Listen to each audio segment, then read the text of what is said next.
Check, check. 1, 2, 3, 4. Let's go.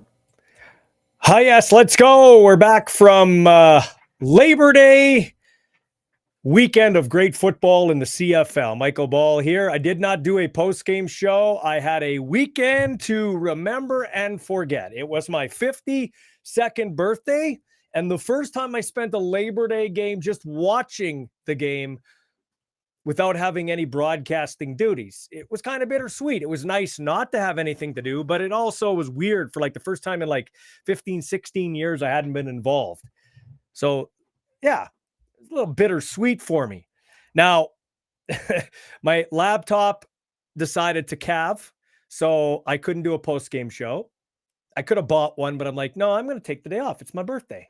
So I'll watch the game. Hope you don't mind. Also, the weekend started in brutal fashion. Went to go watch the football game, the Dinos and the Rams. And I'll get into the score and everything later. But I land, we get an Uber to my brother's house. My brother says, I'll let you borrow my truck.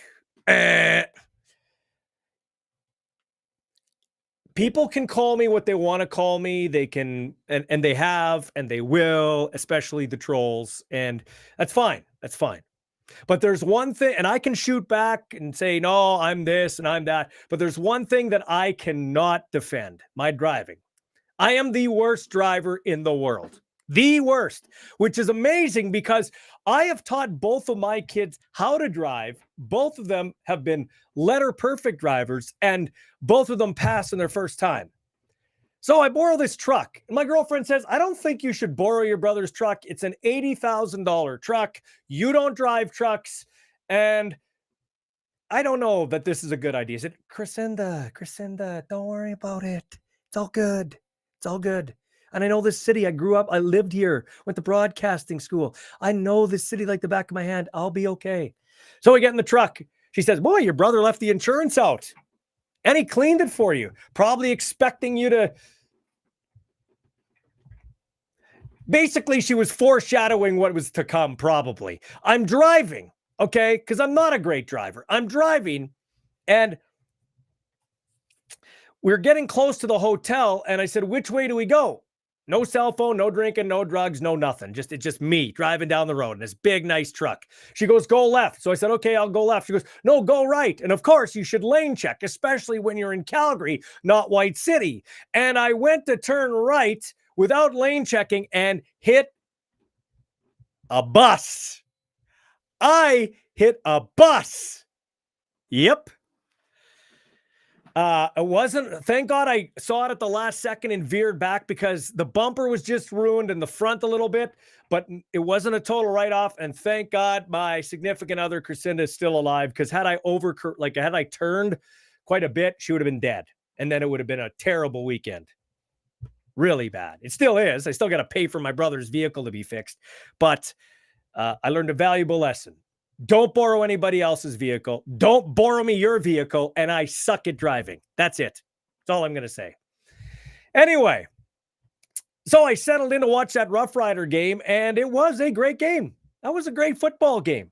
Wild, wacky, had everything going on. You cannot walk away from a CFL game, almost any CFL game this year, for the most part. They've all been spectacular. I think this is the best year since 2001 for games going down to the wire within the last 3 minutes. So outstanding. Speaking of stats, we'll get into more stats with Keith Willoughby, the dean at the Edwards School of Business, and our dean on the show. So in a previous life, on the voice of the radio station that broadcast the Rider games, you had to walk a fine line. There's things you'd like to say, you can't say. It's virtually impossible to be the voice of the team and be a talk show host that is supposed to be interesting and generate revenue and interest and get them fired up, so to speak. Virtually impossible. And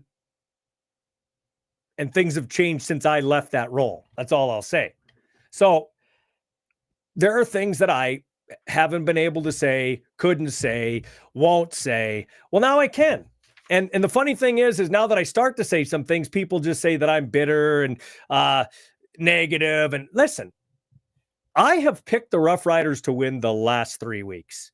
I have picked the Riders until this week at the top of my power rankings, the top half of my power rankings. And do I think this team is the same as 2022 and 2023? No, listen, I had a front row and a behind the curtains look at those two teams and every team before then for the last 15 years. And I'm not front row for this team, except for the initial interview when Corey Mace came to town. I did the interview. We got along well. He seems like a good guy. His wife works out at my gym at the Brick House. She's a trainer there. So I think the Riders picked the right head coach, and I think they've got, you knew me. If you know me and you know how I was talking, I thought Mark Mueller was a great choice for an offensive coordinator. I think he'd make a great head coach one day. I like Anthony Vitelli. I like Kent Majuri, two great coaches, and I don't know their other coaches, but I had said on a tweet earlier that Edwin Harrison, the O-line coach, should get a game ball because with all the injuries they're having, kudos to him and what he's done. They're on their fifth right tackle. They used 3 centers in this friggin' game. 3 centers.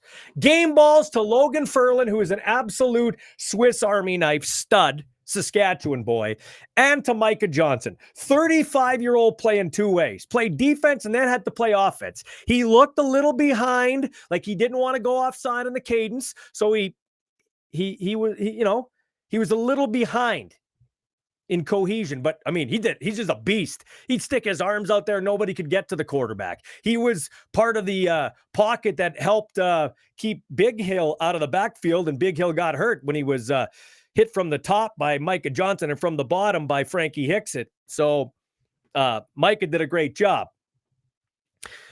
And I'm going to give this coaching staff a pass because it's their first season. I'm going to give them a pass. Have they made mistakes? Absolutely. I'm not sure why when there's an incomplete pass, then a long injury timeout, you call a timeout, even though you had one to burn before the 3-minute warning. You call a timeout, and then you end up punting. I don't get that. I don't get the whole coin flip deferring and then somehow going into the wind in the fourth quarter. I'll talk to Keith Willoughby about that a little later on. That was a peculiar thing. I don't get how they botched that Toronto game at the end. Like, he's making mistakes. He's a rookie head coach. He's going to make mistakes. Everybody makes mistakes. The broadcasters make mistakes. The guys that do podcasts make mistakes. The referees make mistakes. So I'm going to give him a pass. Although I will say this, when you're making a roster and you've gone through so many offensive linemen this year, why is Micah Johnson your only backup on the roster? Why are you dressing an extra guy on special teams, which is what I'm assuming they did? I wasn't around the game notes this week because I was tied up watching the Dinos and the Rams. But why aren't you getting another offensive lineman and putting him on the roster? They had Zur there, so Zur came in. So maybe they did have... Well, they had one, and then they had Micah Johnson. Get another guy on there. Another guy that's an offensive lineman because you'll hurt your defense. What is this? This isn't high school. I get why you want the extra special team stuff, but come on. Like, the quarterback is on 2 wonky knees. The offensive line is the key. It's the heartbeat of the football team. It's already banged up. Don't bring Micah friggin' Johnson on. You're playing with fire having that. Lucky he did well, and lucky he got through the game unscathed. We can't afford that guy to go down because Anthony Lanier II's having a tough time staying on the field. When he's on the field, he's great, but availability is not his strong suit recently in the last couple of years. So we need Micah Johnson. So that's what I would say about that as it comes to coaching. But I am not a prisoner of the moment, okay? I am not a prisoner of the moment. And while I think this team has an opportunity to still salvage the season, mainly because the West is dog's breakfast right now, and it is. Anybody can finish first and anybody can finish last. Because don't look now, but the Edmonton Elks, the Elkamos, are on their way up. The Edmonton Elkamos are on their way up. Objects in the mirror are closer than they appear, which you heard on this show 5 weeks ago when I said they're an 0-for team, but they are a really good 0-for team. I like them better than Calgary and Ottawa. They have an explosive offense. They've got some studs on defense, and they're playing for their coach now. So Edmonton they're not going to be a free space in the bingo card anymore, and the Riders got to play them once. So Corey Chamberlain, Brendan Taman. Win a Grey Cup on home turf. That was the greatest night in Riders history. The president was Jim Hobson. Jim Hobson told Brendan Taman, I don't give a shit. We are going for the Grey Cup. I don't care what it costs. We backload contracts. We are going for this Grey Cup. I don't care. Everything but the kitchen sink. And he told me that sitting in his living room before he passed away. He said, we are going for it. This fan base deserves to win. And they did. And they probably would have won in 2014 when Durant got hurt on that phantom play in Winnipeg that wasn't a penalty. They were 8-2. They almost beat Chris Jones and the Edmonton Eskimos then, not the Elkimos, the Eskimos, almost beat them in that West semifinal, even after Kerry Joseph, who I love, 40-year-old Kerry Joseph, who they picked off the waiver wire when they had quarterbacking problems with Sinceri and whatever. They brought him in, and they almost won the game despite 5 Kerry Joseph interceptions. I think it was like, was it 17-14 or something? It was a very close game. Riders lost that West semifinal. Then in 2015, they start the season. He blows his Achilles, he being Darian Durant, and the team goes 0-4, and those guys are fired by mid-season. When Craig Reynolds said, I want sustained success. Sustained success. Just going to check the numbers here. 1, 2, wait, did I miscount? 2 playoff wins in 9 years. 2, 1, 2. 6-12. 6-12. You started 4-1 and you ended 6-12. You started 3-1 and you ended 6-12. Now, this is where the new coaching staff gets a pass. It's a new season, absolutely new season. And truth be told, I think the Riders have an opportunity with their defense if they can figure out their zone coverage in the back end. My gosh, if they can figure that out, they have a championship-style defense. If they can get Mario Alford to quit making rookie mistakes and fumbling punts in his end zone. Like, I like Mario Alford. He's super athletic, Super Mario, as I coined him. And the dude is a great player, and he's a farmer, so he's perfect for this community. But he hasn't played up to standards this year, in my opinion, and that was a boneheaded play that really swung the game for the Winnipeg Blue Bombers. Can anything else happen to this team? Okay? But 1-5-1 in the last 7 games. People say, well, it's different this year. And it might be different, but it is different because they've started to soil the sheets earlier than they did the previous 2 years. Earlier. 4-0, and then they've crapped the bed. Now, you could say, well, look at these last 7 games. They've had terrible luck. Yep. And they had great luck the first 4 games. So things kind of even out. I said a 9-9 team at the start of the year. I'm asking you right now at Ballsy UnCut on Facebook, on X, on YouTube, on Instagram, hit me up or at The Real Ballsy. How many wins do you see in the Riders' 6 games? How many wins do you honestly see them getting here? Banjo Bowl, which, by the way, people said, I thought you didn't like that. I was told not to like it. Okay? I really didn't care.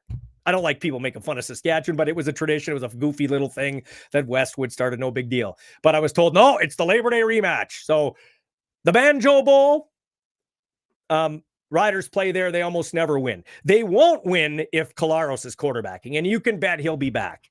Was that a cheap shot? Yes. But quit crying, Wade Miller. Like, come on. Miles Brown is not a cheap shot artist. Yes, he hit Drew Brown, but he was flying through the air to dodge a cut block and was out of control when he hit Brown.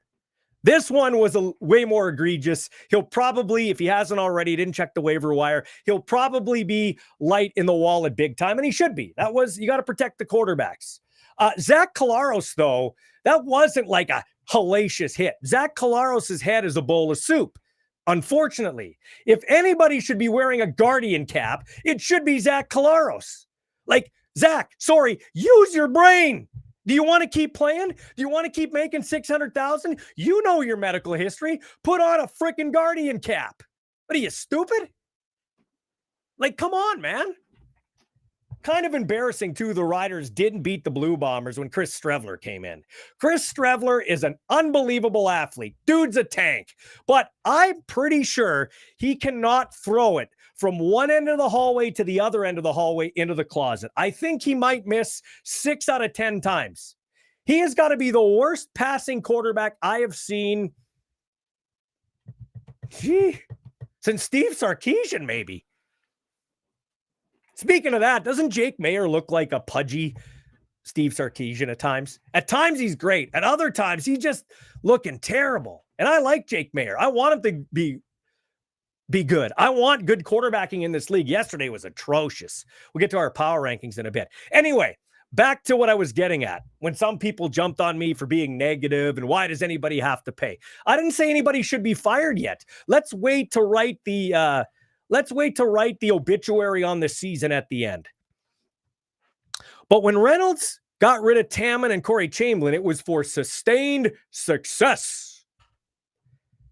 I don't see any sustained success.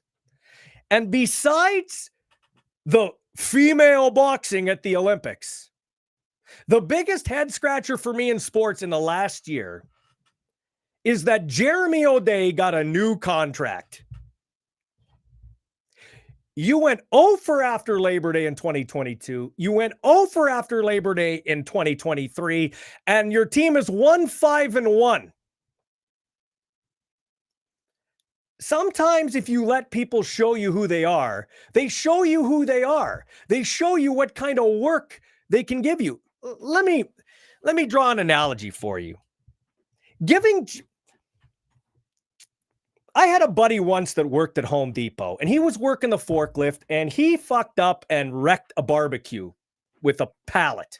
Smoked the pallet, wrecked the barbecue, came in. They basically hauled him into the office and told him, maybe kid, you should look at getting another job. We're not sure this is going to work out for you. Okay. So basically what happened with Jeremy O'Day is he's got a pallet jack, and previous to this year, he just wrecked 60 freaking barbecues at the Home Depot, just demolished 60 barbecues. And they hauled him into the office and said, you know what? You wrecked 60 barbecues. You know how much that's cost us, but here's what we're going to do. We're going to give you a 3-year extension. So you have more time to screw our team up.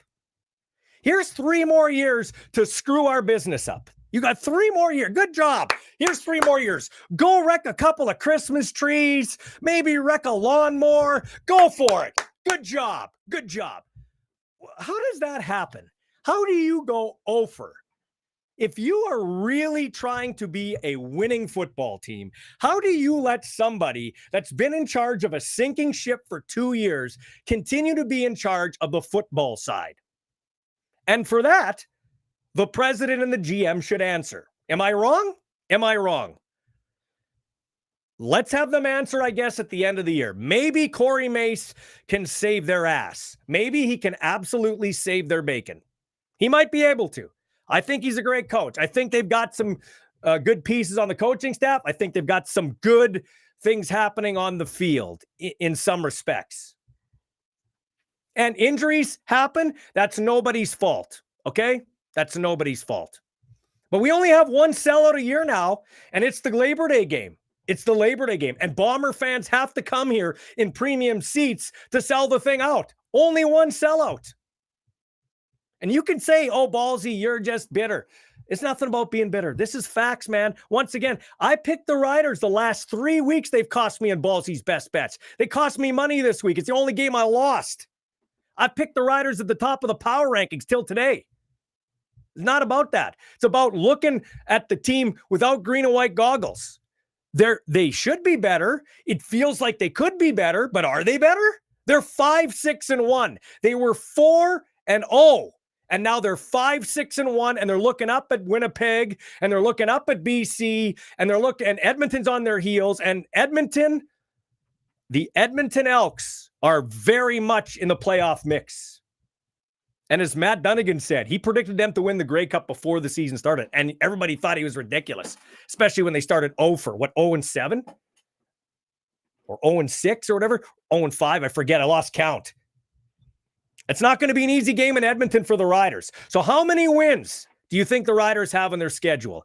At Calgary, at Edmonton, at Winnipeg. Home to Ottawa, home to BC, home to Calgary. You could make a definite. It's never easy to win in Calgary, but I think the whole Mace coming back to Calgary, Mark Mueller, I think the Riders will, and they're better than Calgary. I think they can win both against Calgary. And then they got to beat Edmonton. And then for sure they should have a pretty good solidified playoff spot. That's all you need. But that's a big if. Right now, as we talk on September 3rd, I got the Riders for 2 wins. I got the Riders for 2. Now, things could change. A month ago, I was even telling my son a month and a half ago, I said, the Riders could get 11 wins this year. They could be a home playoff. Like, Mace has done a great job. Like, things are going their way. Look what they're doing with Shea Patterson. And that's how football goes. That's why, what do I always say? Early season equity. A win. Oh, we lost in June. No big deal. Bullshit. Losing in June. You want to win in June. Win when you have people not at their best so you can build up those wins. So now when you take a dump and a dive, you can come back up. Hopefully, if you're a Rider fan, they come back up for you. I don't see them beating Winnipeg if Kollaros is playing. If Strevler's playing, I'd put money on the Riders, but I don't know how much I'd put on the Riders. They had the Bombers without Zach Kollaros for a whole half and lost. I don't know. Just my thoughts. Be interested to think what you have to say. Also, let's get to Ballsy's best bets. I was 2-2, so I'm 30-21-1 on the season. Power rankings. I got Montreal at 1. No big surprise. Even though Ottawa got bitch slapped in Victoria, I got Ottawa 2. I got Winnipeg at 3. Hard to believe, but they got it pieced together and turned around. They are a championship organization. 4, we got the BC Lions. 5, we got the Edmonton Elkimos. Yeah, I got the Elkimos at 5. Take their record out the window. They've been playing real good football. Toronto at 6. You can't lose to Hamilton. That's a joke. I thought they'd be a powerhouse. You can't be a powerhouse losing to Hamilton. Saskatchewan at 7. Hamilton at 8. I can't figure, is Bo Levi Mitchell done? Or is he just done till Powell gets back? Or is he going to play somewhere next year? Some days I think it's 26-year-old Bo Levi Mitchell. Some days I think it's 35-year-old Bo Levi Mitchell. Very interesting case there. And Jake Mayer. Man, Jake, I want you to be good. Some games against Toronto at home, you were outstanding. Then yesterday, 4 interceptions. What the hell was that? What was that? On to U Sports. Rams beat the Dinos 24-16. I got that one wrong. Owen Sieben left the game with a reported neck injury. Thank God it was a neck tweak. Kudos to Mark McConkey, head coach. Great guy. Stayed behind in Calgary, rented a hotel, rented a car, drove him home. Didn't have a lot of feeling in his lower back or legs. He could move, but it was kind of a tweak, but apparently he's doing better now, and that's great. He scored a rushing touchdown. So did Noah Pelchier, and the Rams won. Almost 5,600 at that game. I was there to watch my kid play. Ethan had a good game, but they lost. So hopefully brighter days ahead for the Dinos, although they play a juggernaut Golden Bears team in Edmonton at Foot Field this week. The Golden Bears might be the team to beat. They walked in and beat the Hardy Cup champion T-Birds. Just over 3,600 fans watched a 42-28 victory for the Golden Bears. Eli Hetlinger threw for 248 yards and 2 touchdowns in the win. And the number 9 Huskies lost in Manitoba 37-24. The Bisons might be the best team, off to a strong start. Jackson Tuchinski, a 2-touchdown passing. Braden Stubbs rushed for 2 more. They built a 35-15 lead in the 4th. Now, Daniel Weeb, the 4th-year receiver for the Huskies, had a day for the Dogs in a losing cause. 11 passes, 202 yards, and 1 score in the loss. Hey, coming up tomorrow, we're going to talk to Bob Stauffer, who is a regular and exclusive to this show, a color commentator on the Oilers Radio Network. He'll be by to talk about Leon Draisaitl, the story of the day. 8 years, $14 million a year, taking less money to stay in Edmonton, and that would signal Connor McDavid next up. He'll sign in Edmonton by next summer, you'd have to think, because they're best friends. They want to play together. They know it's the only place they could play together because nobody else would take on their salaries. And Connor will probably take a lot less. Some are thinking Leon could have got 15.5 million. Connor could probably get 17 by next year, and he'll probably take less. They want to be the new Crosby and Malkin in Pittsburgh. The only difference is those cats have Stanley Cup rings. These guys don't, but their window's probably, and it's hard to win a championship, probably the next 3 years to win one or two.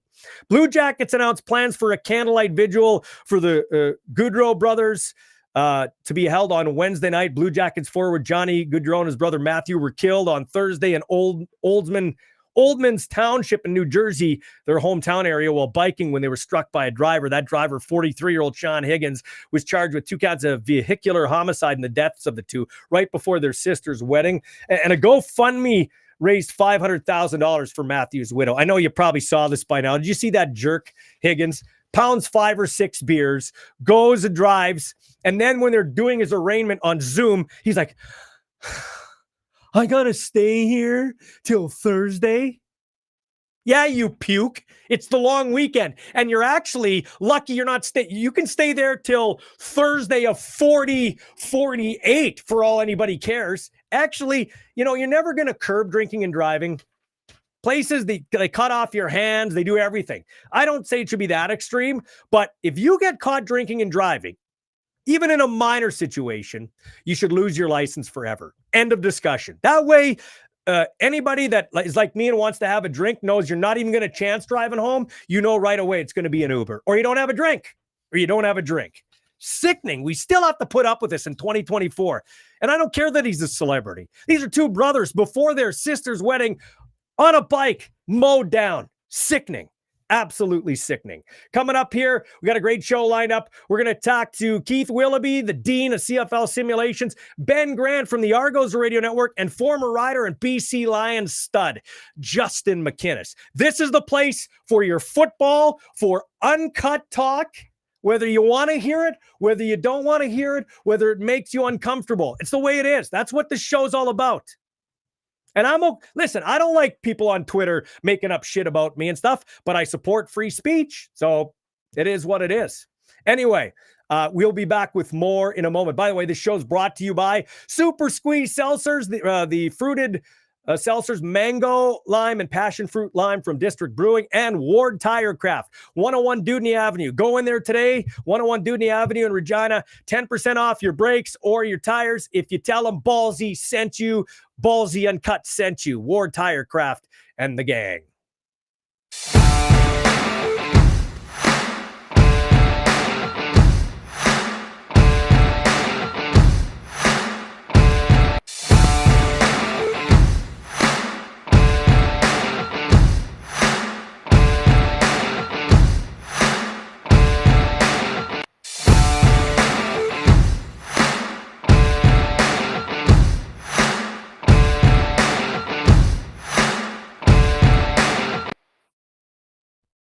All right, here with the resident dean of the show, that would be our friend Keith Willoughby. He is the dean at the Edwards School of Business in Saskatoon, but he does CFL simulations and gives us pretty accurate predictions with his computer with regards to how the season's going. Before we get to that, you've switched it up. You've been green and white, green and white, green and white. Now you're white and green. Ballsy, yeah, maybe it's the superstition overriding the statistics today. I've had the bevy of green jerseys that I've been wearing for the past several weeks. Kick it up a notch here. Go with a retro Zarka 33 white jersey to see if that can turn the tide for the green and white. Yeah, so let's get your initial thoughts on what we saw there in the Labor Day Classic, a game I watched on TV. First of all, I've said it before, I'll say it again. The stadium, when full, really presents well on TV. It looks like a quote-unquote NFL stadium. So the atmosphere was great. It was a wild game. But once again, this team always finds a way to lose, at least this last 7-game stretch. Ballsy, you're exactly right. It's I do not in any way deny the Riders the fact that they never gave up. They hung in there. They came back in the fourth quarter, mounting this momentous comeback, coming up again 5 yards short on Lawler's 6-yard Hail Mary at the end. But I think what's frustrating is it seemed to me that the Riders, for maybe a 10-minute stretch in the second quarter, hit the snooze button. They after they went ahead 14-7 on the Myers touchdown, then they had this sequence of bizarre plays. The muff punt by Alford, the long pass to Dembski. So there were periods of the game where it seemed they weren't playing to the level of capability, and then they end up being again down 15 at halftime, and it's hard against any team to come back when you're down by that stretch at halftime. So yeah, I love the effort, but boy, the results in the field haven't been what we want as green and white fans. So they haven't put together a full 60-minute effort, maybe at all this year, to be quite honest with you, because even when they were winning in 4-0, they got lucky in a couple of games. Then they were misfortunate in a few games, so it kind of evens off. But I would say the Riders haven't put together a 60-minute effort. First of all, do you agree with that? Number two, whose fault is that? Number one, yes, Balls. You look at the season so far. To me, the Riders' best effort I saw all season was the Rouge game, the first quarter of the Rouge game in Toronto, where they were on all cylinders, defense, offense, special teams playing really well. But in our wins, again, a last-second win in Hamilton, the fourth quarter comeback in Edmonton, punching the ball out of Dembski's hands in the Obsidian Green game against Winnipeg. So the wins we've had have been by narrow margins. Whose fault is that? You know, at the end of whether it's confidence in the team, whether it's trying to connect to a new leadership in the team, maybe that's it. From my seats in the stands at Mosaic, what really seems to me to happening is that anytime there's a play that occurs that goes the wrong way, it's just like the mental and emotional DNA of the team just deflates. And it's like then they're waiting for the next bad thing to happen rather than being resilient and trying to get the next good thing that happens. So to me, that's where I see it. There's almost this level of a lack of confidence in the team that is unsettling. Yeah, it's unsettling. So you're in the camp of like, okay, listen, I had a front row seat to 4-1, 6-12. I had a front row seat to 3-1, 6-12. Okay, and I had a behind the scenes seat on the bus. Okay, and now I don't have that seat, but I'm watching it just like the rest of you, and I see 4-0, and now I see 1-5-1. Everybody, including you, when we have our private chat, say this is different. Mm-hmm. Is it different? Is it really different? I would say it's different because they're losing. They're circling the drain earlier than they have the last 2 years. I would say, Ballsy, it's different only because I have not yet seen the Riders give up like they might have done in 2022 and 2023. After the Garrett Marino game in 2022, the season tanked. In 2022, we were dealing with Duke Williams. In 2023, with Nick Marshall. I think we had, I'd say, some locker room perspectives that weren't exactly right. I have not yet seen the team give up. Now, I'm not saying that, we're going to turn the tide and we're going to go 6-0 over the last 6 and emerge first in the West. But so far, again, what at least gives me some level of confidence is the team hasn't given up on each other yet. I will give a pass to the head coach and his staff. I think I'll stick with it. I'm not going to be one of those guys that turns. I think they picked the right head coach, and I think, I was a big proponent of Mark Mueller. I know Vitali. I know Majuri. I know they're good coaches, so I don't think it's a bad coaching staff. But you're a numbers guy, okay? As I put out on my social media pages and said at the start of the show, when Craig Reynolds came in, he decided that two men, Corey Chamberlain and Brendan Taman, who led the team to a Grey Cup victory on home turf, probably the greatest night in Rider team history, started 8-2 the next year, and Darian Durant is injured on a phantom play in Winnipeg, and they almost beat Chris Jones in a semifinal game with a 40-year-old quarterback in Kerry Joseph, who they took off the scrap heap and almost beat him, if you remember that. Mm-hmm. Joseph threw 5 interceptions that game, and they only lost by 3 points. And then the next year they start out, and Darian blows his Achilles in the first half against Winnipeg. So they lost their franchise quarterback in back-to-back years, and he fired those two dudes, stating he wanted consistency, consistent winning. Well, they have 2 playoff wins in 9 years. They're 6-12, 6-12, and now once again shit the bed.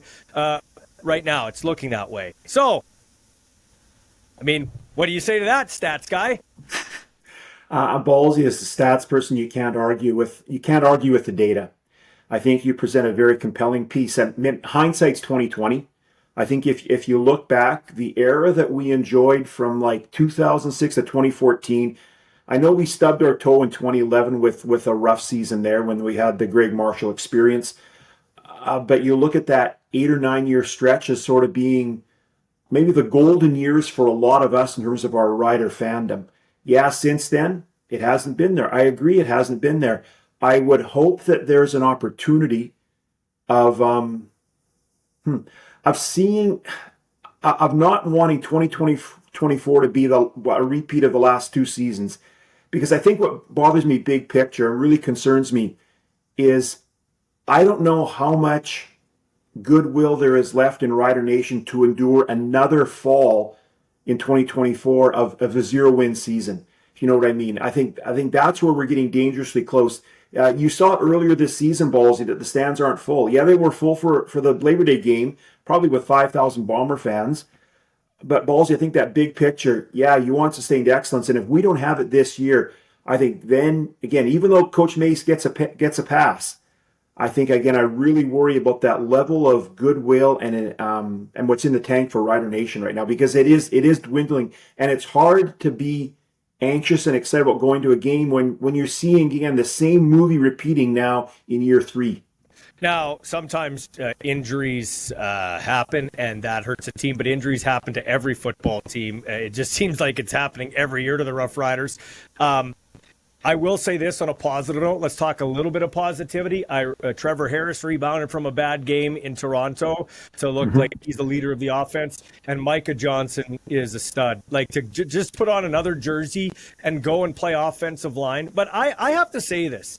That is short-sightedness on the coaching staff. Why dress an extra special teams guy when you already have problems in the offensive line? Dress 2 extra offensive linemen because that's the most important thing, your offense, protecting your quarterback. Like, you're just lucky that Micah Johnson didn't get hurt and is an otherworldly athlete to be an offensive lineman in a pinch. But you could tell he just didn't want to jump offside on his cadence. He was a step behind, which is... You can understand that. That's understandable on the snap of the ball. It's just you're just lucky he's a beast, but you're playing with fire there. You absolutely are. And again, it gets down to decisions about roster composition, which in the CFL, you've got that limited roster. Maybe the team's trying to identify that they don't want to get stuck on a special team situation of giving up a big play because your extra O lineman isn't going to do anything on special teams. Having said that, Ballsy, you make a good point that we are already thin on O-line. We've had injuries this year when Godberg gets dinged up, when Zach Fry has issues. To me, we're getting dangerously close right now that we're going to have to pull guys off the practice roster to get in our complement of players on the O-line for this upcoming game against Winnipeg. Listen, Brett Lothar was good in Toronto, and let's be honest, he made the field goals that were reasonably makeable against Winnipeg. I don't chastise him for kicking a 60-yard field goal. By the way, I wasn't there. Was that into the wind? Was there a wind blowing into it was, and I think what frustrates me as a Rider fan is how do the Riders win the toss at the beginning of the game and defer, which is the correct choice, and then end up going into the wind in the fourth quarter. Again, the wind wasn't like the old days at Taylor Field, but it was enough that it impacted the ball. So I think in retrospect, wish we could have been going north rather than going south in the fourth quarter. Good point. But where I'm going with this now, and I'm a big Brett Lothar advocate, I would say, though, if I'm just going off the top of my head, Paredes, White, Castillo and Ward are all better kickers. I trust them more because they can kick the bomb. This guy did hit from 55, Lothar, I mean, but I don't know, like, is it time to bring in some competition for him? The thing is, though, be careful what you wish for because you got to replace him with somebody better. And there aren't just better kickers out there, but I think maybe they should start looking. That's all I'm saying. I would say you're correct, Ballsy, on that. If you look right now at sort of the evolution of field goal kicking in the CFL, and I think we see the same thing in the NFL, maybe 8-10 years ago, the 55-yarder was the, wow, that's quite an extreme kick. You're bringing out somebody, that's the real long shot. To me, 55 is not that it's becoming commonplace, but I think you're seeing more and more kickers now that are getting that 55 to 57, 58 with some regularity. So again, it's not a gimme by any stretch, but it's by no means is it a 1 in a million shot. And I think that's where the Riders given the fact that we have lost games by 1 point, 2 points, 3 points, 4 points, and a tie, 5 of our last 7 have been by close margins. I think that's where any points you can get on field goal kicking are valuable. So, yeah, more to the point of let's bring in somebody that can at least provide some level of competition. Well, and come on, man. We could talk about the kicker, but Mario Alford can't make a mistake like that. As a veteran guy, you cannot make a mistake like that. And I'll be honest with you, I like Mario. I think he's a great guy. He still is a great athlete. But I've been disappointed with Mario Alford this year. We need more from Mr. Alford, and that was inexcusable. Yeah, I don't know what Alfred was doing on that play when the and again I think Sheehan from the Bombers it was one of those corkscrew level punts that sort of just pivots and then sort of rotates a different way. Don't touch the ball. Let it go into the end zone. If it's going to go in the end zone, give up the rouge. That's fine. But I don't know why he's trying to touch the ball, because the minute you do that, now it's a live ball and the Bombers mallet recovers for an easy touchdown. So you and I have never won a Grey Cup. You and I aren't otherworldly athletes. Maybe you were back in the day. I was decent, but I don't think we were at Chris Strevler's level. That's what I want to point out to begin with, okay? How is this guy a professional quarterback? I've seen better high school passers. He couldn't accurately throw it 10 times from one end of the room to the other end of the room and hit the closet door. He's not a quarterback. He's an athletic fullback that can complete 3 out of every 10 passes. That's why the Riders at the Banjo Bowl have a chip, a chair, and a chance if Zach Collaros doesn't play. That's the only way they win that game. Yeah, Ballsy, it's frustrating. And I think, you and I being fans of youth sports here in Saskatchewan, we've seen quarterbacks for the Rams, quarterbacks for the Huskies that could throw the dart. And to me, they deserve an opportunity to get in the CFL. They haven't yet been there. But Strevler he's a different freak out there. Again, he's going to be the bull in the china shop, that he's going to give you the 3 to 6 yards on second and third and short. But I tell you, if the Riders have an opportunity of a full week to prep for him, and if he's the guy going in who's under center, to me, you really then hamstring the offense in terms of what they can do. So, again, it does give the Riders a better chance. Although, again, emotions in me, we rarely win in that Labor Day rematch.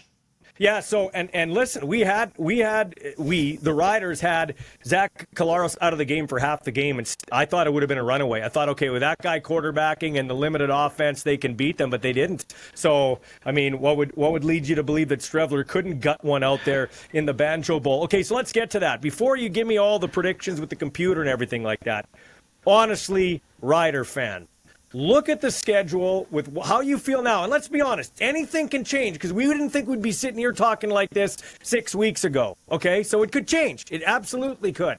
But right now, as we talk today on September the 3rd, how many wins do you think the Riders need to make the playoffs? And legitimately, how many do you think they're going to get? I think they need 3 to make the playoffs. I think they need 4 to give themselves a decent shot at a home field playoff game. In my perfect scenario, I'd love a 4-2 record over the last 6. Okay, so here's what I see: 2 wins. I don't think the Riders are. I don't see the Riders right now as we talk. It could change, but I don't see the Riders making the playoffs. I see 2 wins. They could beat Calgary twice. They could beat Calgary once and Ottawa once. If they somehow can find a way to beat Calgary twice and Ottawa once, who notoriously don't play, like they find a way to blow it here in Regina, that's their only chance. They're not beating BC. They're not beating Edmonton. They've played with fire in Edmonton enough, and the Elks are playing really good football now. Eventually, they're going to get the Riders. Like Edmonton and Winnipeg are playing the best football. And if Zach Collaros plays that Labor Day or that Banjo Bowl game, that thing will be a runaway. It'll be 10 points. Yeah, in my... Again, maybe I'll play the eternal optimist on this one. I've got the Riders with 4 wins over the last 6. I've got them losing in Winnipeg and losing in Edmonton. I think we can take Calgary twice. And BC, again, it'll be an Obsidian Green game. I don't know if that means anything, but just maybe getting them in our park. Come on. If we can't win home games in October in Mosaic, when the weather is turning a bit colder, come on, then we don't deserve the playoffs. So I'm thinking 4-2 and give us, put us up to 9-8-1 and see if that gets comfortably into second or at least third place. You had an interesting stat about since 2021 what the Riders have done. Tell us that one, because I retweeted that one. Yeah, the Riders, you think, talk about being almost like when you took a calculus class in university, you did good for the first week and then everything hit the skids. During the first 4 games of the season since 2021, the Riders are a cumulative 13-3. Wow. Every game after that, the Riders are 13-32-1. So whether teams, do they find out about us? Is it our psyche? Is it our level of confidence? Again, even in the 2021 season, which was the COVID shortened season, the 14-game season, we began 3-1, finished 9-5. So yeah, we were like 6-4 of the last 10 games. But it's like the Riders start strong and then end up plateauing or nosediving. Mm-hmm. So let's talk immediately the Labor Day rematch, or the Banjo Bowl, as they like to say. I was told never to call it the Banjo Bowl, so I quit, but I'm calling it the Banjo Bowl because it's tradition. What's the Commodore 64 saying, Saturday's game? Bombers by 7. And do you agree? I do. Yeah. Eve, to me, again, I've got the next 6 games. To me, that's one that I've got on the loss side. I think you have to be realist for this one. The Bombers play us very well in Winnipeg, and yeah, I don't see it right now. In fact, I would say probably Winnipeg winning by 14. Okay, so what's the probability of making the playoffs right now? Making the playoffs, we're not bad. We're 66%, but we are fighting now with Edmonton. And I think Edmonton, we fell asleep on the Elks through the first part of the year, but they've emerged successfully.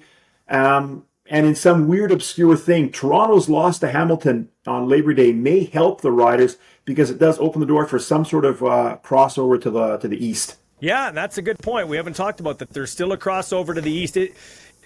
And let's get to the other stats, then we'll wrap up. Okay, so and then what do you got in terms of a home playoff game? Yeah, 29%. It was in the high 70s like 2 or 3 weeks ago. Now 29% and just a 7% chance of winning the Grey Cup. So again, we were in the mid 20s before, now 7% because the computer loves BC, loves Winnipeg, and it really loves Edmonton. So what are the prospective records of these teams? It's going to be a tight race, Ballsy, right down to the wire. BC finishing first, 10-8. Winnipeg projected second, 9-9. Saskatchewan third at 8-9-1, and Edmonton fourth at 8-10. But the thing is with the Elks, even though they have again, according to the computer, may have an outside chance of making the playoffs, if they get to the dance, they are dangerous. Because right now, if you were to do power rankings, the Elks are the top team in the CFL according to the computer because it loves the way they're playing. They're on this great run up and having a great surge going forward. I have them ahead of the Riders in my power rankings for sure. But let's be honest here. Let's be honest. You just said a key thing there. 4 weeks ago, we had this thing differently.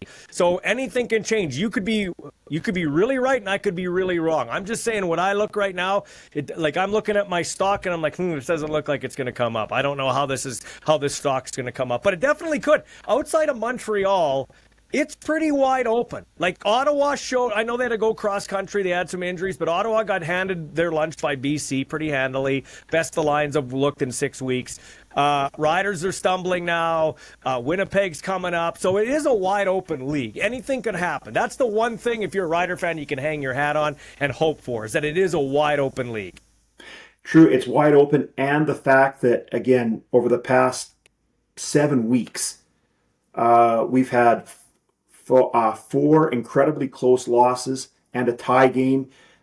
Again, I know it does. Moral victories don't count in the standings, but you got to think statistically, eventually, one of those games, things are going to tip correctly in the Riders' favor. Again, I don't see that for the Banjo Bowl, but hopefully we can find a way to win in Calgary, because to me, that's where the seasons get. That's the inflection point in the season, is the September 20th game in Calgary. If we lose that one and we end up being 5-8-1 playing Ottawa last game in September, yikes! That's putting us behind the 8 ball for sure. I think if you're looking at the playoffs to be realistic for the Riders, they could steal one in Winnipeg. They could. I'd put them as the favorite if Strevler is playing. But I will say this: to make the playoffs, they have to beat Edmonton in Edmonton and Calgary twice. Then I think they're pretty good for the playoffs, in my opinion. Yeah, they have never lost to the Elks in Commonwealth. They're playing with fire. That's what I mean. Eventually, that thing bites you in the butt, and they've got away with a couple of games back to back there in Edmonton where they maybe should have lost. All right, Keith. Well, thanks a lot, man. Best of luck this week. You're back at school now, aren't you? Is that right? Is that correct?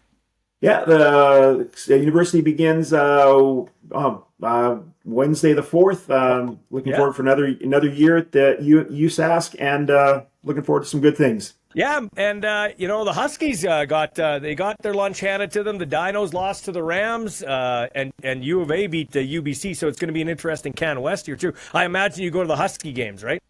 Season ticket holder for the Huskies. Yeah, big game this Friday. Huskies going down to play Regina. Huskies don't want to be 0-2 to start the season. No, absolutely not. Hey, Keith, thanks for your time, man. I appreciate it. Thanks, Ballsy. Have a great day.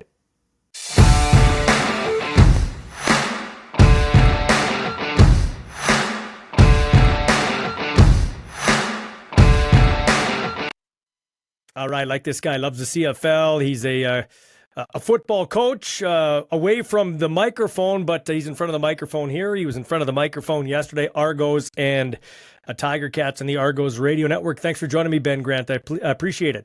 Oh, always happy to do it. Okay, so let's do a pick six. Obviously, we know the football lingo, 6 topics from the Labor Day weekend. We'll start with your game. I don't know what to make of Bo Levi Mitchell. Like, he improved to 7-0 in Labor Day games, 20 of 30 for 347 yards and a touchdown, no interceptions, and it's just the second time he's gone back-to-back games this year without INTs. But he was going to be on the bench till Powell got hurt. So what do you make of Bo Levi Mitchell? Because I honestly feel like he's having a really good year. I know interceptions are up, but this could also be his last year. Do you know what I mean? It's a weird feeling. I know. I have no idea what to make of him. And he looked great yesterday. Like, he was throwing the ball beautifully. He made some clutch throws. I love that the Hamilton coaching staff gave him the green light with the game on the line at the end. The Argos looking to get the ball back at 2nd and 8 at midfield, and he launches it. And it's not to Tim White too, right? To O'Leary Orange, right? So he put it on the perfect spot, pinpoint, like, catchable ball. And he did a few of those. He had his touchdown passes to Tim White were gorgeous passes too. If you had, I'm going to put you on the spot here. Like, if you had to decide the East All-Star quarterback right now, are you thinking about Bo Levi Mitchell? Well, yes, but Cody's back and he was on a great pace till I guess what I want to say in a politician's kind of way is I'll dance around until the end of the year. But if you made me vote today, I'd say Bo Levi Mitchell. Yeah, I think I would too. And that's what I mean. He's on the bench. Like, the coach was pissed at him. Yeah, no, it's the weirdest thing, but yeah, he looked like vintage Bo Levi Mitchell yesterday, and it was all big moments. When he needed to make a throw, he found a way to make it, and you got to give him credit for that. So is he like can he be a starting quarterback next year on a team? Like, I think he can.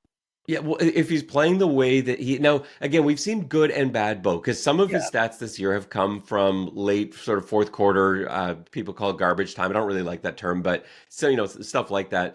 But some of it hasn't. Some of it's been really good reads, really good plays. Some of his interceptions have been poor throws, but some have been bad luck too. And so I know that number's up there, but when he protects the football, when he's not throwing it into danger, into harm's way, he's just as good as anybody. And we saw that yesterday firsthand. So just staying with that game, number 1 of the pick six, what do I make of the Argos? Like, after they play the Riders, I go on this show and I say, listen, our post-game show, and I say, listen, Chad Kelly's back, and whether you like Chad Kelly's situation or not, however you feel about it, Chad Kelly makes the Argos a force. But then they've soiled the sheets against Hamilton twice. Like, 2 of their 3 wins are against you guys. Yeah, I have no answer for that. And the first one, it surprised me. Yesterday surprised me even more, because it's not like the previous decade where Hamilton seemed to win on Labor Day every time these two teams matched up. Like, I think 9 of 10 wins for Hamilton on Labor Day games between like 2009, 2021.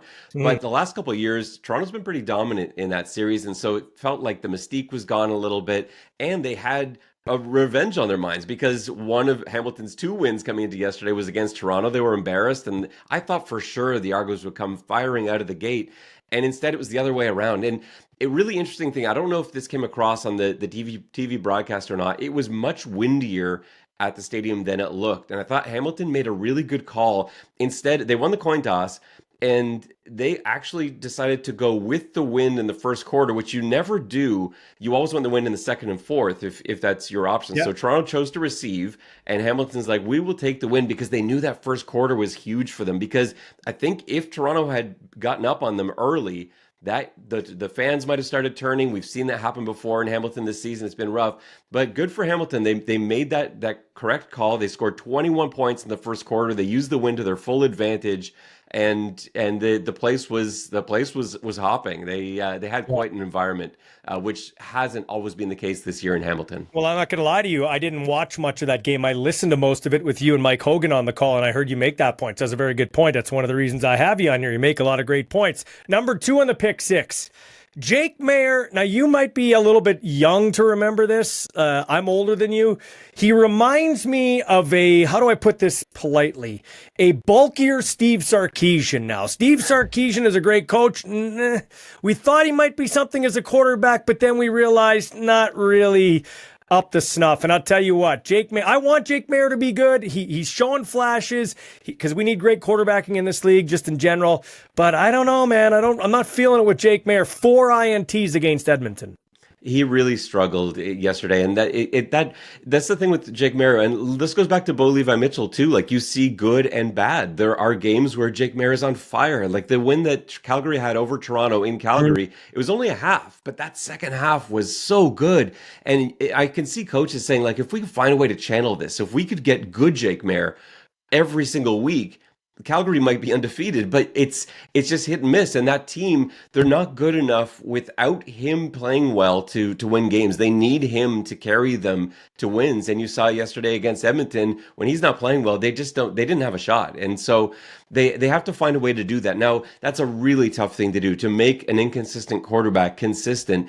You really need to build pieces around them. And I think if I'm Calgary and I'm trying to move forward with Jake Maier, and I don't think that's a bad idea. I do think there's potential there in Jake Maier. I don't think you just throw him away and say, no, we're done with this.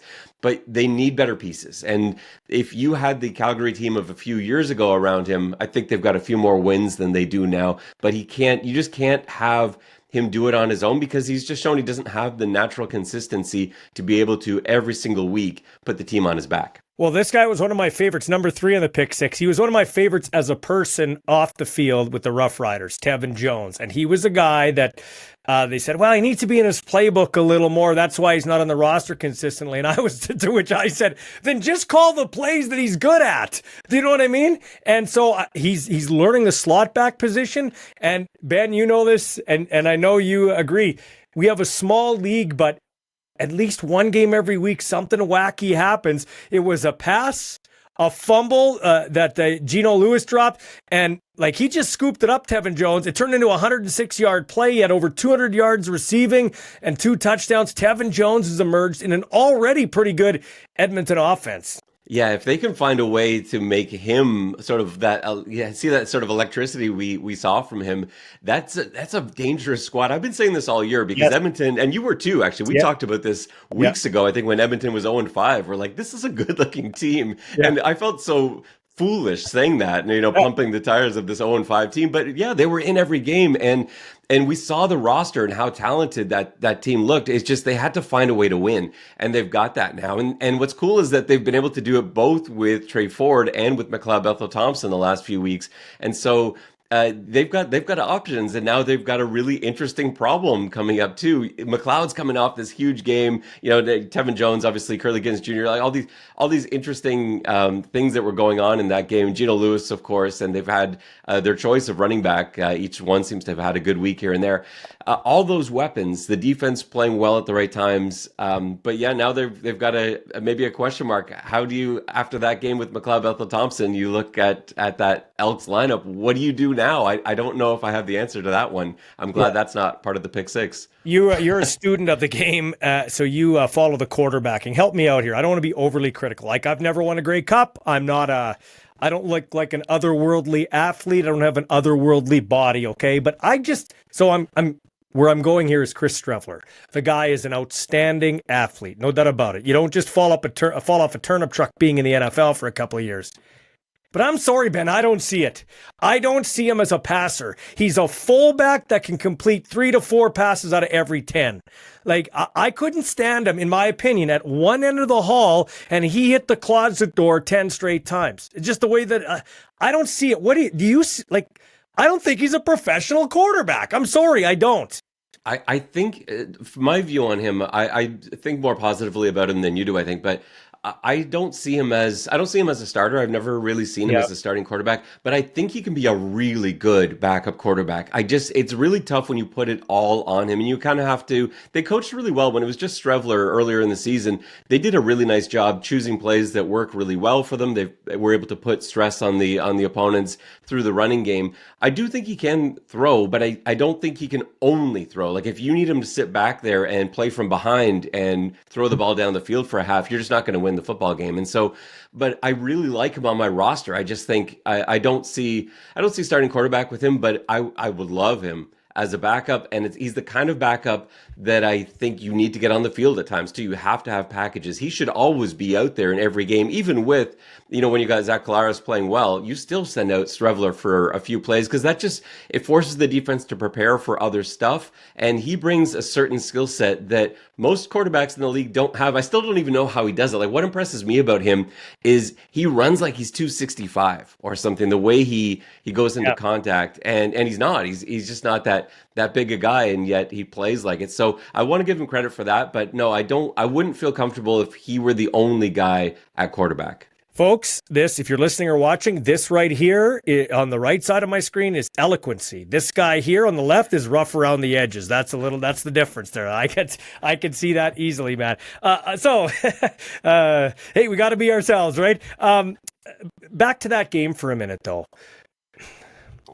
Listen, when Craig Reynolds removed Corey Chamberlain and Brendan Taman as the coach and GM here in Saskatchewan, the Riders had just won it was the greatest night in team history. 2013, they won the Grey Cup. 2014, they're going to go and who knows? They were on pace to have a back-to-back Grey Cup, okay? And then he hurt himself, Durant, on the Phantom play in Winnipeg with the elbow. Then the next year they start, and he blows an Achilles. So you lost your franchise quarterback 2 straight years, and he removed those guys because he wanted sustained success. Will always want to be in the mix, like a Calgary and whoever else. They have 2 playoff wins in 9 years. They were 4-1, then 6-12. They were 3-1, then 6-12. They were 4-0, and now they're 1-5-1. Help me out. Tell me why this is different, because numbers don't lie, and they're soiling the sheets again. It's really tough, and I think it's so tough as a player, as a coach, because you hear it and you feel it, and it's almost like it's they're kind of turning it into a reality. Like they feel the pressure of the situation, and it's really difficult to coach and to play when everyone around you is kind of waiting for you to drop the ball, metaphorically. And so I think that's the biggest thing for Saskatchewan. They need a win. Like it was almost like that 0-5 Edmonton team. We knew that it just would have taken one win and that would turn things around for them a little bit. Saskatchewan's in that spot now where they hear the noise. You can't not. And the players will say they don't listen to what the fans are saying, that way, the criticism or the media, but you can't help it. Honestly, in this day and age, you can't help it. You're hearing it and you're feeling it. And so this team, they're a much better team than their record over the last month or so would show you. They are a really good football team, but they've found ways to lose in the last few weeks, some close games. And the last game that Mario Alford play, he's been the hero so many times for them. He's made some great plays and created wins for them. But you go back to that one play and you're playing a team like Winnipeg and you're in a situation where you can't really afford to make a mistake. That's such a difference maker to have that ball go off his hands, and it turns into not just the potential for a big play for you coming back the other way. It's now 7 points in the other direction. And even going for 2 late in the game, I'm not a fan of chasing points. Like that could have been a different scenario at the end. They've just found little ways to make mistakes that have cost them. And it starts getting into your own head. It starts to become your own sort of psychological nightmare. And they need nothing more. The Banjo Bowl, they've got to find a way to win that game. And if they do, I really feel like a lot of their problems will be solved.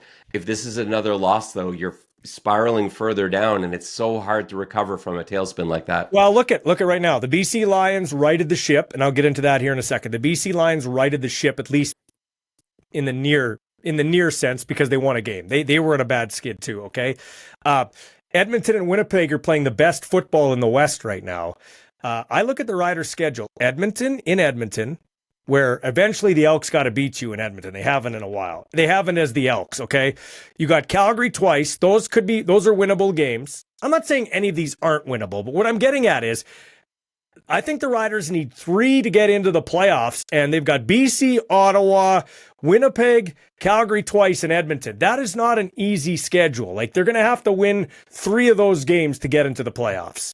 They'll have to, yeah. But I actually do think, if I had to say right now, is Saskatchewan going to make the playoffs? I do think so, yes. Okay. I think they are in a different class than Calgary at the moment. And I know it's been a struggle for them, but I just think you look up and down that roster. Look, compare Calgary's roster to what you've got in Saskatchewan. I just think Saskatchewan's a much better team. I know they've been struggling. I know they need to get over the hump, but I have too much trouble believing that Trevor Harris isn't going to find a way just to force that to happen. They got so many playmakers there, whether it's Bain or Schaefer Baker, or someone that steps up and says, you know what, we're just not going to lose today, guys. And there are enough football players in that room that we've seen do that in the past. And so I find it too hard to imagine them not pulling it together, as rough as it's been over the last little while. The thing is, the best thing is this league is full of parity, so it's not like they're in a juggernaut West. Like, if they get on a bit of a roll, they could finish in first place and have that all-important home playoff game. Okay, number 5 on the pick 6, it does look like Nathan Rourke is back. It does. Like, I think those first 2 games were the equivalent of a CFL preseason for him. He does look like himself now. Yeah, I thought he looked really strong this past week, and that was fun to watch too. I know that there was some technical glitches and stuff with the telecast, but I love watching games, first of all, in small environments like that. We're really lucky here to have seen preseason football at the University of Guelph, and that's one of my favorite venues to watch a CFL game in, because you're right on top of the action. And I know Touchdown Atlantic's been like that with the Riders and Argos the last couple seasons. Really cool to see that out in Victoria, and what a show and what a day for him to put on a show like that, for Nathan Rourke to kind of come home and put that together. He looked great. That was the Nathan Rourke that we kind of thought, maybe unfairly so, that we were going to see early on. But you saw little signs of it. Even those games where he wasn't playing well necessarily in the first 2 starts, there were moments, there were throws he made where you're like, oh yeah, there it is. But it just took some time. And now I think he's back. And this is a great test for him. They're going into Montreal this week. This will be a really good test to see, like, is he really back? Is he still elevating his game? Or is it just that Ottawa on the road maybe isn't the same as Montreal at home coming off a bye? So this will be a really tough test, and we'll really see how far he's taken that BC Lions team and how much he's been able to neutralize the problems they've had on the offensive line. That'll be a great game to watch and a great test for him, and to see, is he truly the star that we remember? So you're in radio. I didn't pick up this part of your broadcast. Like, if you guys at home have a quick comment at half when they're running in or out, but a lot was made of Nathan Rourke not talking a far hand and running off the field.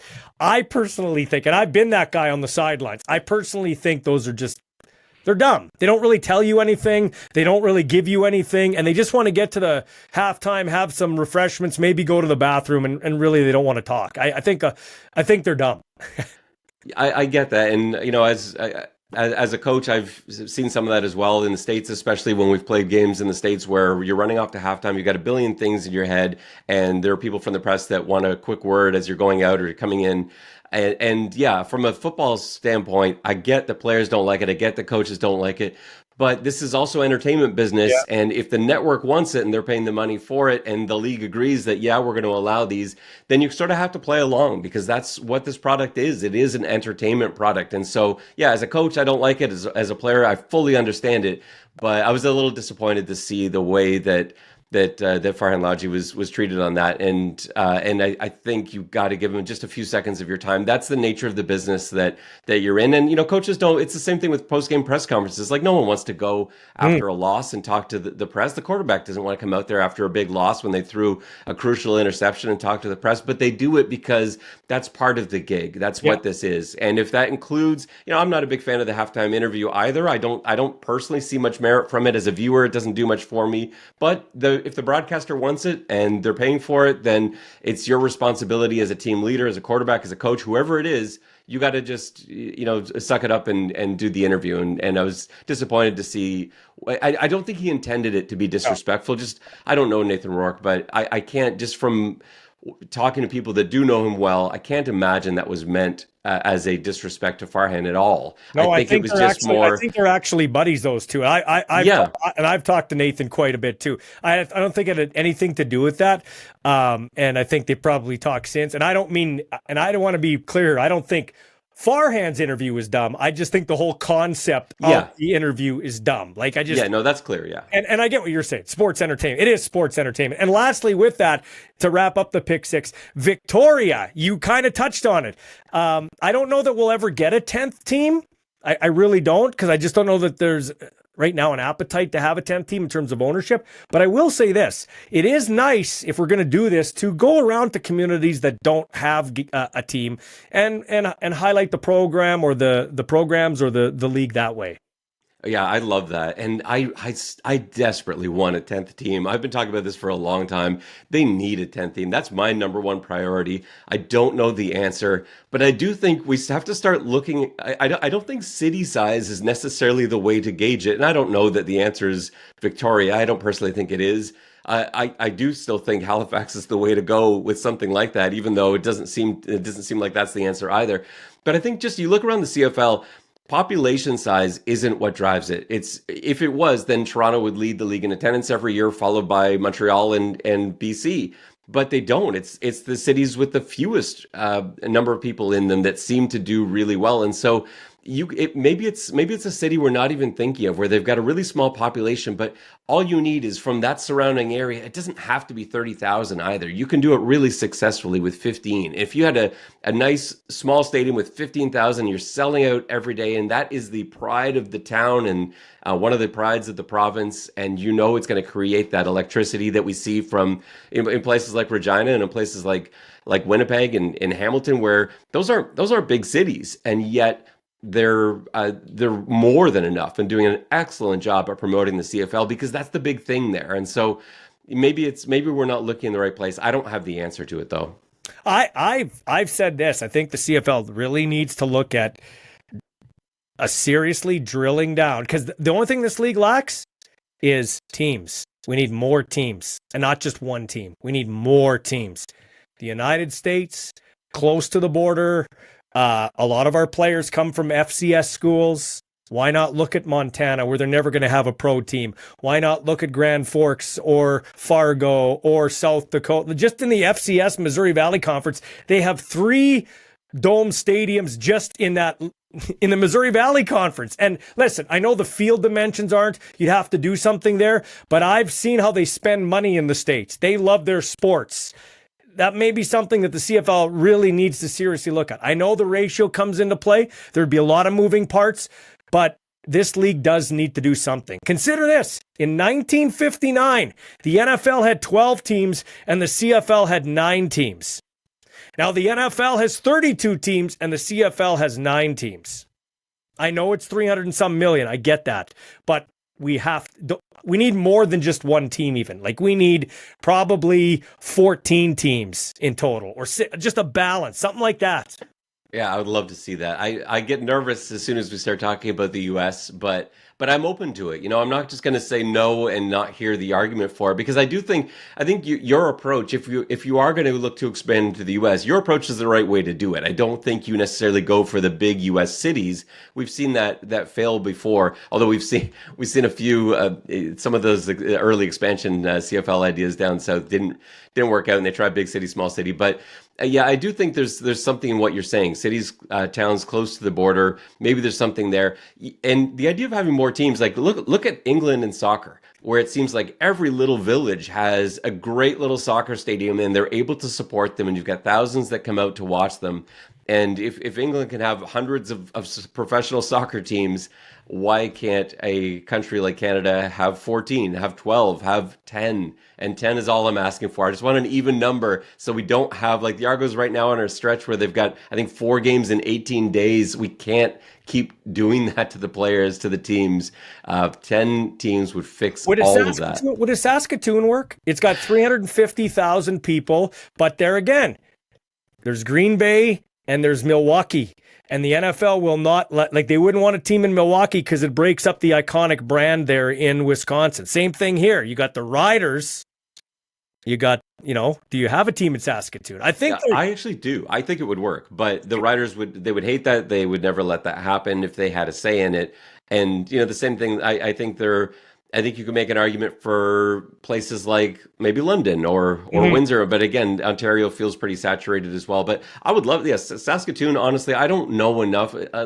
yeah. I don't know enough about the province, let alone the cities involved, to speak intelligently about it. But instinctively, I really feel like look how well the Riders work in Regina. And yes, I know there's so many Riders fans in Saskatoon and a lot that make the drive over and everything else, but I think they could. I really do feel like, knowing nothing at all, I feel like they could support a team, because I think that's the perfect kind of CFL city that I want to see. I think they absolutely could. But again, I know nothing. No, and initially I poo-pooed it, but like you're saying, you got to have a place where there's an appetite for CFL football. Well, Saskatchewan's it. You got to have a decently sized city, which Saskatoon kind of is.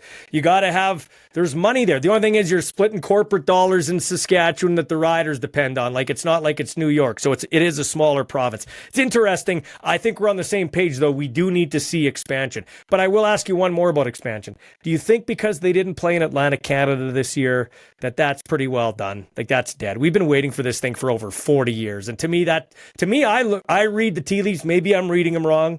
That's it. We're done. We're moving on. I really do feel like that. The co-host of my podcast is from out east, and he spends every summer there, and nobody mentioned it. Like, none. And he's got a friend group that is very involved in sports, big sports fans. Not a single one of them made any mention of the CFL in his time there. It's just not top of mind. It's not something. And again, I think that Halifax could work, but it's not needed. They're not begging for it and demanding it, and so no ownership group is seemingly going to step up, which still again boggles my mind, because I feel like there's real opportunity for some of those big businesses out east that certainly have the cash to be able to support it. They've got some stadium ideas, but I just don't feel it at all. I don't feel like that's on the verge of happening. It's far less so than it was a few years ago. Well, I took up enough of your time. I really enjoyed talking to you. We'll do this again, man. You know what?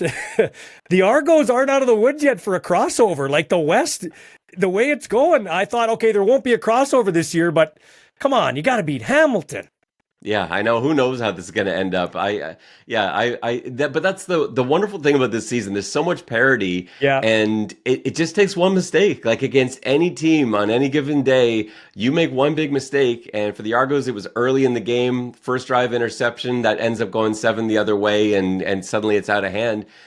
We talked about the Riders game and the fumbled punt that turns into a Winnipeg touchdown. Like, these are those little plays. It just takes one, because these teams are all fun to watch. They've all got exciting players. I love it. I have no idea what's going to happen going forward. Thanks for your time, man. I appreciate it.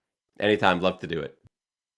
Oh, yeah. That's my friend Ben Grant, Argos color commentator, X's and Argos podcast. Check it out. I'm going to get to some of your messages and everything here before we get to our last interview. Want to give a shout out to a few people. My buddy James Hamilton, who always watches, he lives and dies Rough Riders, goes to all the practices, gives me a little intel from time to time. James got himself a Lance Armstrong bike. Said the only thing he's missing is Cheryl Crow, scantily clad at home when he drives the bike home. That's how he and Lance Armstrong differ. And James, you're good looking, but I think Lance is a little bit better looking, and you probably have both of your grapes. He lost one of his grapes because he used steroids. That's how you differ with him. Want to give a shout out to Tamara watching in Calgary. She always checks it out. Also, Kim Johnson. Kim is a truck driver who right now is probably not watching. I hope he's not watching, but he's listening, and he can do that. He runs his own trucking company, KC Express Limited. They're a flat deck trucking company, back and forth to the States is what they do, and he's on his way to Minneapolis right now. And Barassa in Carlisle, Radville, Assiniboia, and Weyburn. They are checking out the podcast too. If you'd like to sponsor, hit me up, ballsyuncut.ca, or you can hit me up on social media at Ballsy UnCut DM if you want to get a sponsorship package to see how you can get on board, like our friends at Mr. D's, Stats, Cocktails and Dreams and Cravings Restaurant, 1832 Victoria Avenue East. They give away jerseys and tickets while you watch Rider games in-house there. Thanks to Jason and Mia for getting on board. Hammer Time Roofing in Saskatoon, 262 Roof. Hammer Time Roofing for all your roofing needs. He is helping me get my shirts together. They should be ready to go next week, if not the week after that. Just putting the finishing touches on the design. So we will have those out. First batch will be on Hammer Time Roofing and Ballsy UnCut Media Inc. As I won't charge you for the shirts. The first 100, I'm going to make 150 to start with. The Our Balls Are Bigger shirts. That's our post-game show. We didn't have it last game because of technical difficulties, and I wrecked my brother's truck driving, hitting a bus. I know. Got this from KJ. KJ goes, please tell me how Craig Reynolds is to blame for what's going on with the Riders on the field, wins and losses. He's not. It's not his fault there are injuries. He's not, he doesn't play, not blaming him there. The team has lost $1.1 million going into this season. They have one sellout a year now when it used to be sold out all the time. Now, listen, everything's gone up, inflation, COVID. He's not to blame for COVID. People have different watching habits, so I'll give him that. But he did recommend to the board that they bring back a general manager whose team was over. They got rid of the coach, but and maybe it was time for Dickinson to go as the coach. I like Craig, but maybe it was time. Each coach has a shelf life. I think you better be winning by year 3, or you give him 3 years. Coach minus COVID had 5 years. So COVID was lumped in there. So really only 4 years coach. And he was a late addition. But the general manager got a 3-year extension. A 3-year extension for a team that hasn't won after Labor Day the last 2 years, and once again has won 5-1. Not on the coaching staff, but that was Craig Reynolds' decision to bring his friend back, Jeremy O'Day. And he'll tell you that he's one of the best GMs in the league. What do you people think? I know what I think. What do you people think? Now, we'll write the epitaph or the eulogy on this team at the end of the season. Maybe they win the Grey Cup. They're not out of it, but they're circling the drain. Can they turn it around in Winnipeg? A win in Winnipeg can turn things around. There's no doubt about that. So we'll see if they can do it. As quickly as they were at the top, they dropped to the bottom or the middle of the pack, and now they can start their ascension again. That's the beauty of being in a wacky West. Speaking of that, coming up, we are going to hear from a guy who was with the Rough Riders. And when he was with the Rough Riders, I was hoping they would re-sign him because he was coming into his own. But he elected to go to greener pastures, to go to Vancouver, and it has turned out well for him. It's Justin McInnis, the stud receiver for the Lions. He's up next. We head out to a training camp at their training facility as they get ready for their matchup this week. That's coming up here on Ballsy UnCut.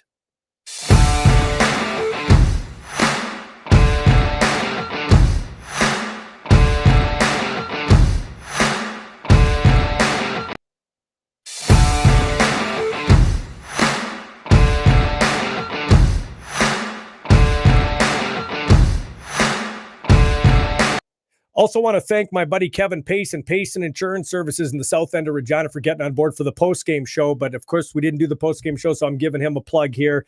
He helps you with all your families and small to medium businesses to maximize your financial security through investments and insurance products. Also consults on employee benefit plans and helps with your retirement, estate, and succession planning. Go check him out.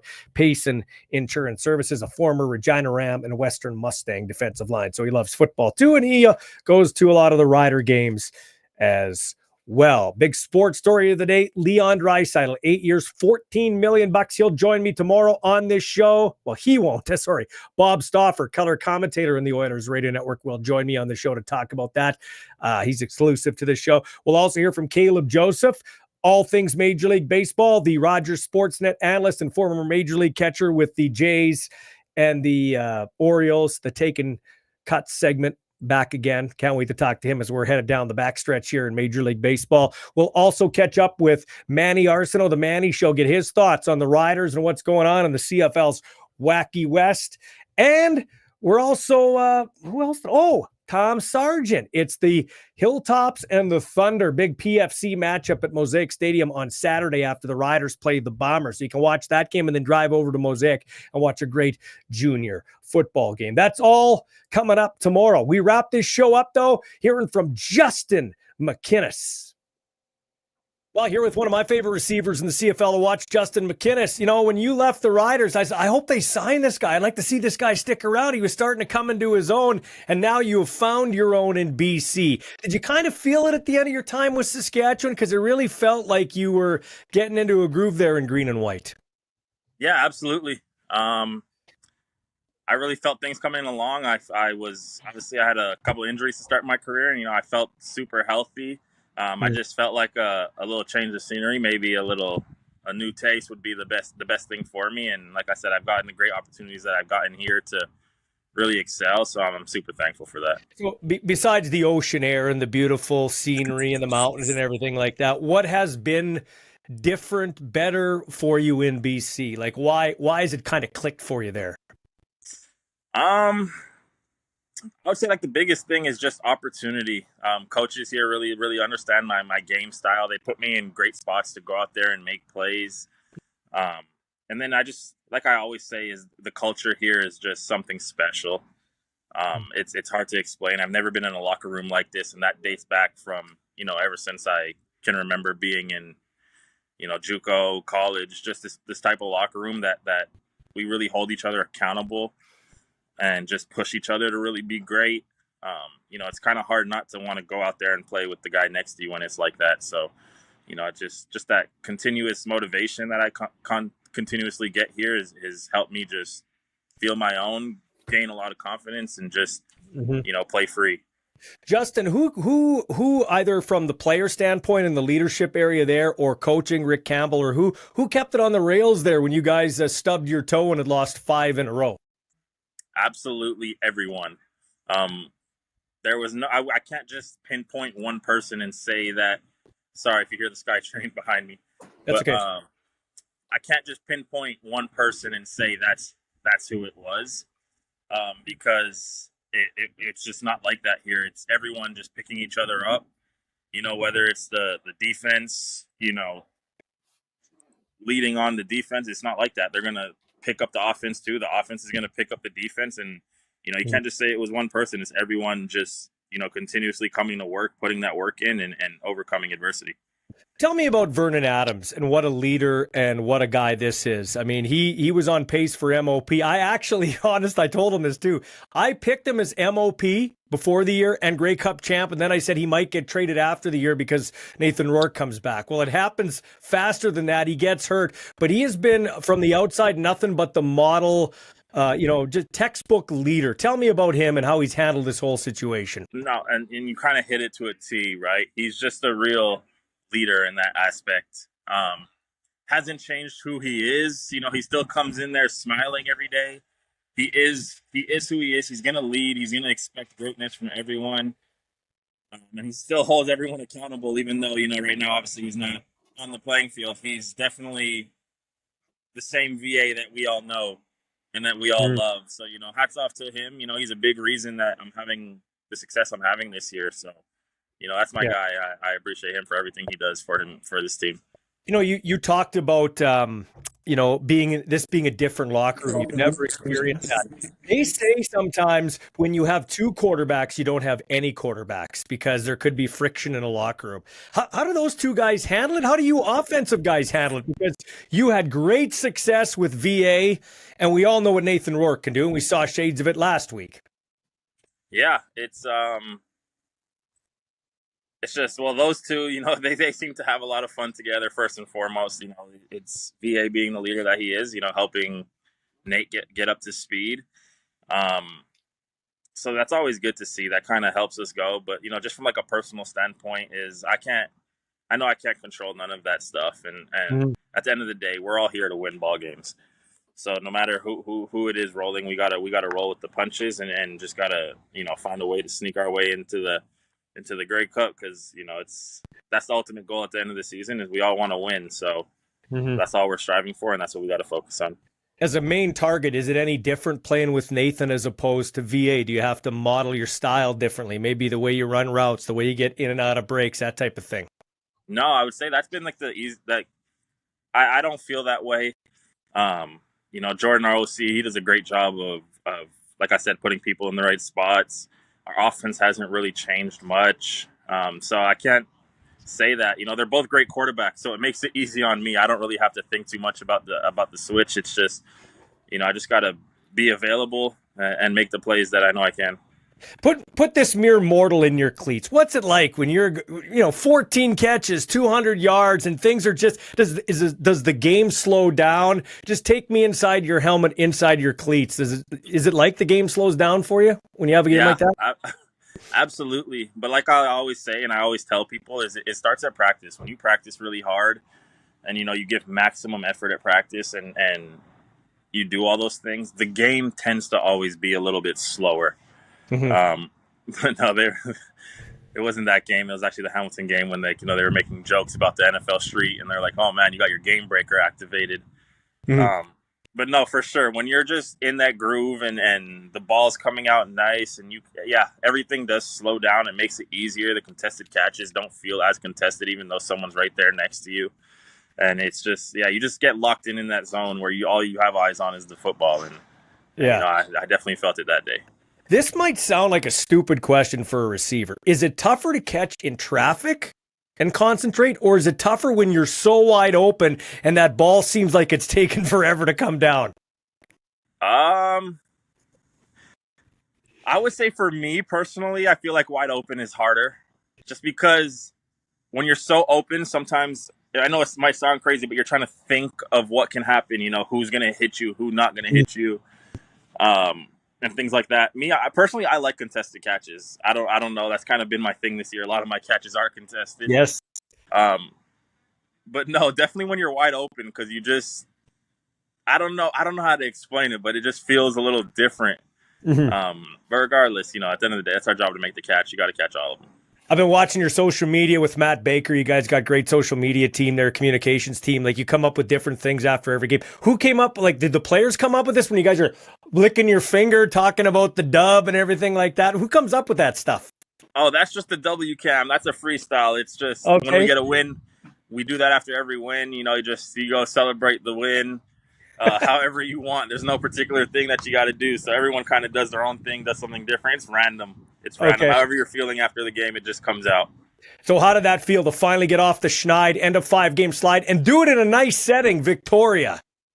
Yeah, no, Victoria was awesome, man. The whole city there was beautiful. The few days that we got to spend out there, the fans were awesome. They were loud. They brought it.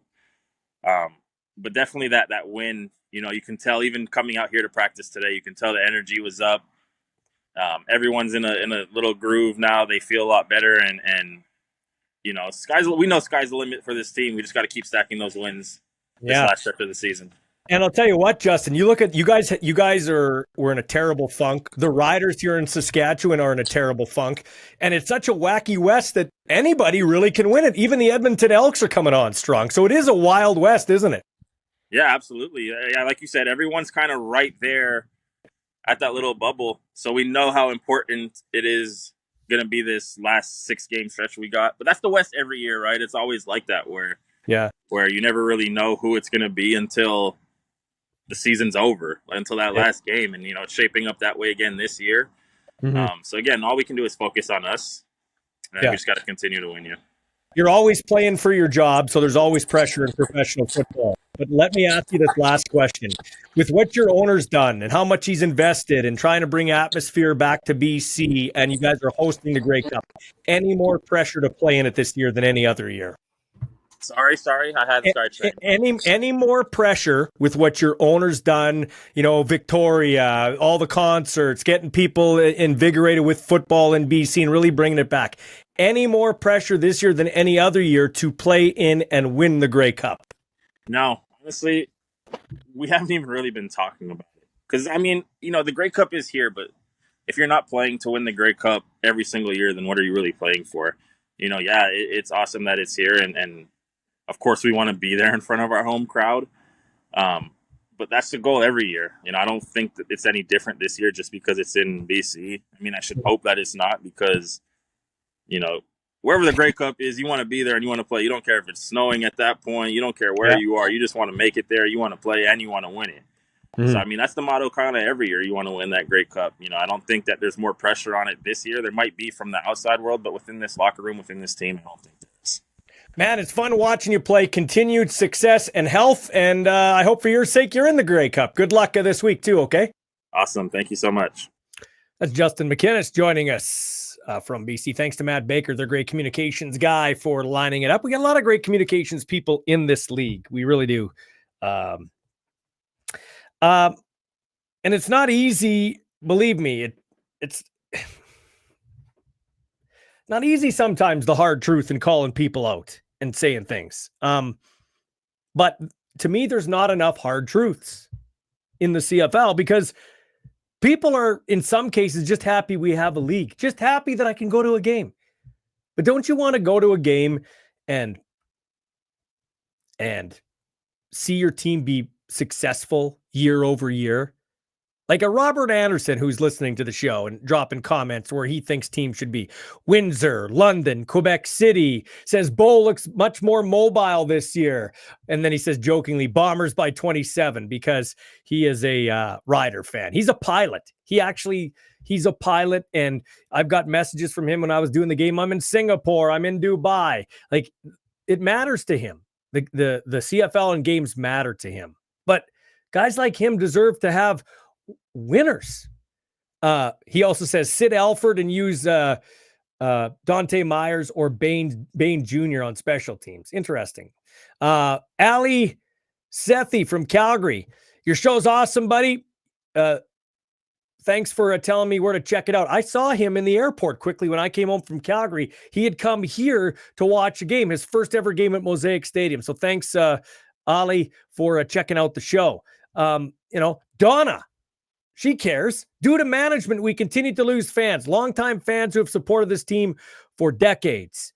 Chad Kronk, I asked, how many wins do you think we're going to have the rest of the year? He says, I think we got 2 more wins, is what he says. The Riders have 2 more wins.